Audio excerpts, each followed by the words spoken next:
get to the title game. What I was going to say, though, if you go back and you just look at, even though Golden State fell apart, but if you look at when Kawhi and Toronto beat Golden State, it really, for the most part, Kawhi was the big dog. He was the MVP caliber player. Top five player. Then you had the guys in the fall off was Laurie, Siakam was but there. They played way above their heads when they needed to. Yeah. And then obviously the Kevin Durant situation happened and they kind of just fell apart. That's what happened. But they still was able to play above their heads at that point in time. So you don't. So you think that's what the Sixers is going? You think they can do that?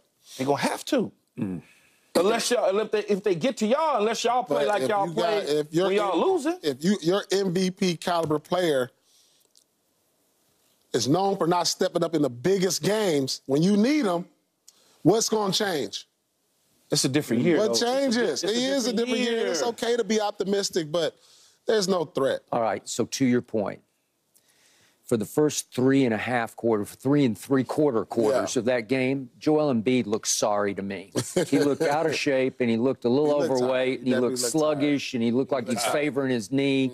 He just looked sorry, flat out sorry, which is why those fans booed him mostly off the floor. They were booing Tobias a little bit, but just the whole show, because they looked cooked at halftime. Yeah, they especially looked cooked after a quarter. But what happened on the final play of the first quarter, Jimmy gets tangled up and goes down, and Oubre falls on his leg and hits his knee, and I'm not sure exactly how it happened, but it happened. And they said it was an MCL, and I guess maybe he's got some tear in it or something. I don't know exactly what Sham's report is, but it's a problem, and he said after the game it was going to be a problem. He did suck it up. And he went back in the game, and Spoelstra said in his between quarters interview, we're trying to protect him from himself a little bit, but he wants to go back in the game, and they let him go back in the game. I love that. I do too, but did he look like playoff Jimmy for the last 3 quarters? He did not. No. And he shot 3 for 14 over the last 3 quarters. Yeah. Now, he tends to go hot and cold in the playoffs, and when he goes hot, hot. Yeah. Like nobody can get hotter than he can get, as we saw against Milwaukee and occasionally against you guys. Right. But 3 for 14 just won't cut it. So all of a sudden, they lost their big barking dog. That's what happened. He couldn't bark anymore. He was out there, but he was dragging one leg up and down the floor, and he couldn't defend, and he couldn't steal the ball like he had been doing, and he couldn't disrupt, and he couldn't do playoff Jimmy things. And all of a sudden, here they came.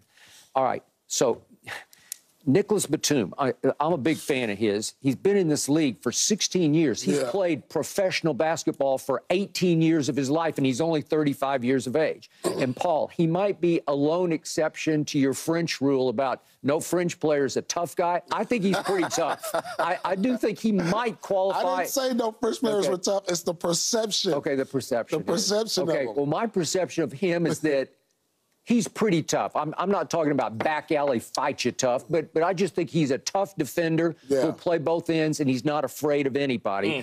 So there's always the X factor, as you say. What I love about the play, and once upon a time LeBron said whoever invented this should be fired. Right. Well, I think whoever invented it deserves a raise because we get these kind of games. Right. That was special last night, man. I'm on the edge of my seat because it had magnitude to it. Whereas Game 1 at Denver at 8:30 Eastern on Saturday, Lakers at Denver, it's not end of the world. It's important, but it's not be-all and end-all. This felt be-all and end-all because they're fighting for their lives here.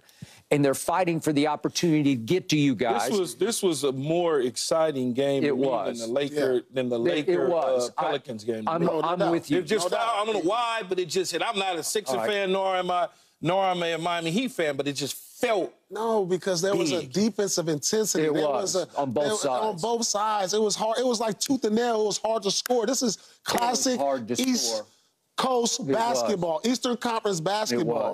Celtics versus Detroit. Bulls versus Detroit. This was that type of game.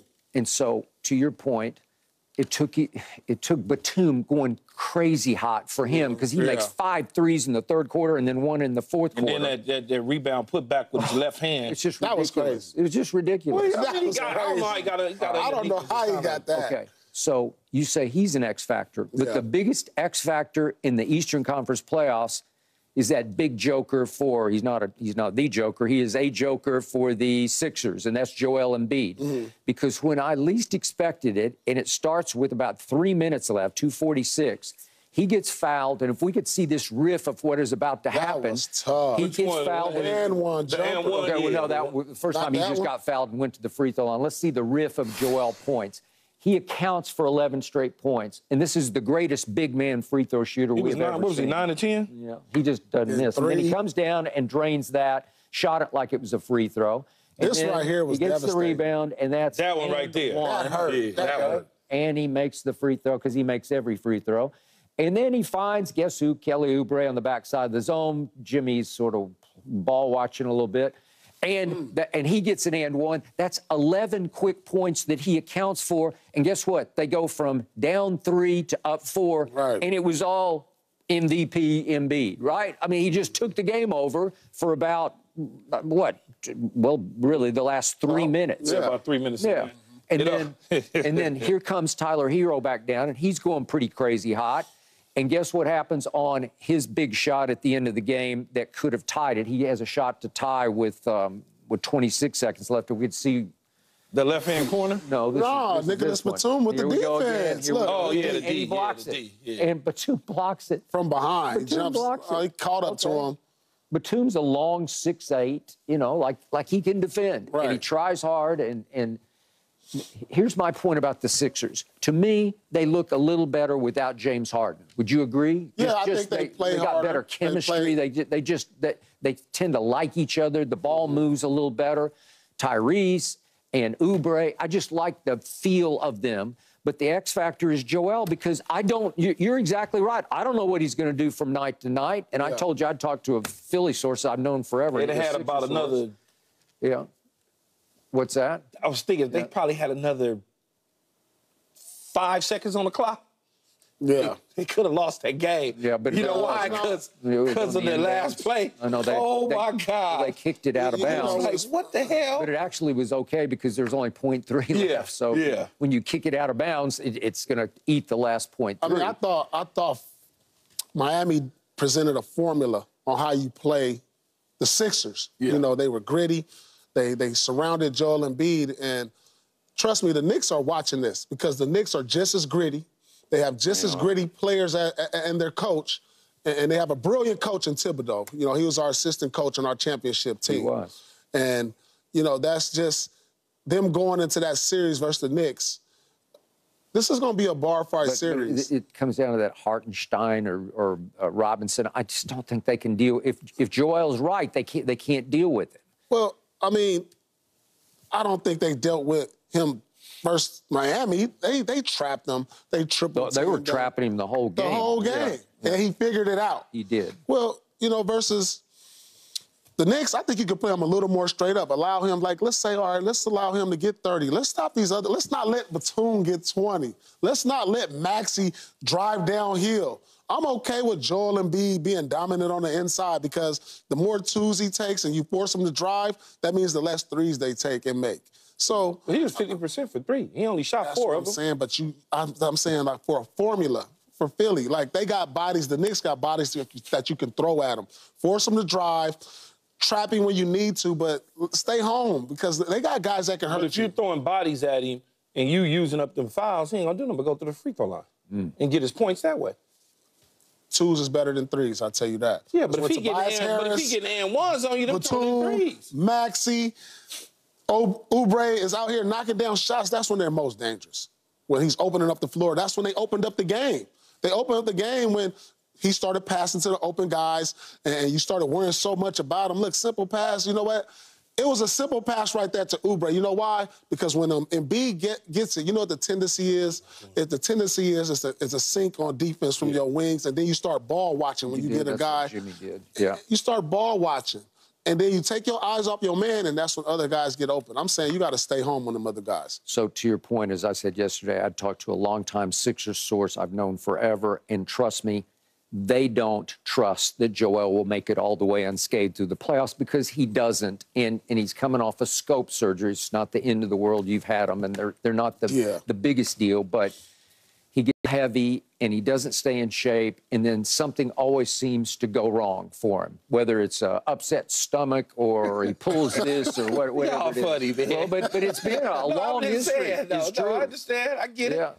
And that's what you have to hope for, is that he's not 100%. If the Sixers make it to the conference finals to see the Celtics. But what make you think the Celtics going to make the conference finals? Let's just hypothetically say. Let's just hypothetically speaking right now.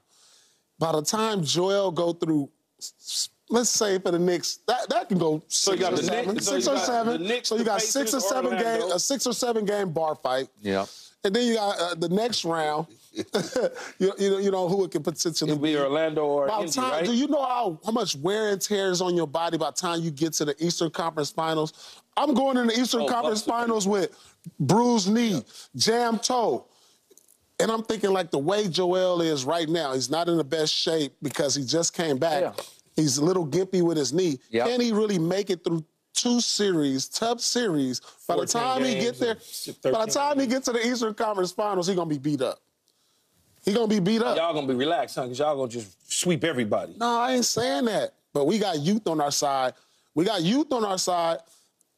And we got younger players. We got younger youth and depth at the position we needed for him. Who's young for y'all? Our whole team is young. What you mean? How so? Our superstars is 26 years old. I know, but they've played 8 years. But they've been in the league like 25 years. Come on, Paul. They battle tested. Drew Holiday is like 35. Man, come on, man. They're battle tested. They've been to the Eastern Conference Finals. Al Horford, he your age right now playing still. True. Didn't he play with you in Boston? No, I didn't play with Al. All right, so as we look at your first-round opponent, we got Chicago going back to Miami where they went last year, and it went to the wire, and the Heat pulled it out, and they were off to the races. I don't think the Heat can win this game without their big Jimmy dog barking. I just don't. Yeah, no, they pretty much. They get this one game at home, and then they can go ahead and start making their plans. And by the way, you brought him up on the show before, but Kobe White was spectacular He's last my night. most improved player. He is. He just is. And he had a career-high 42. Although the other point you make is everybody gets their career high. Everybody get their career high. Right? Celtics was young with Paul. Paul Pierce, Kevin Garnett, Ray Allen, they was young. Eddie House, they was young. Nah, we was an old team. We was an old team. And what's this team? Who? The Celtics? Man, come on, man, stop. Man, come on. Them dudes have been in the league double digits, man. No, they haven't. We was in the league already 10+ years. Come on now. We got to talk about what happened 2 nights ago because I'm going to ask this question. Why didn't the Pelicans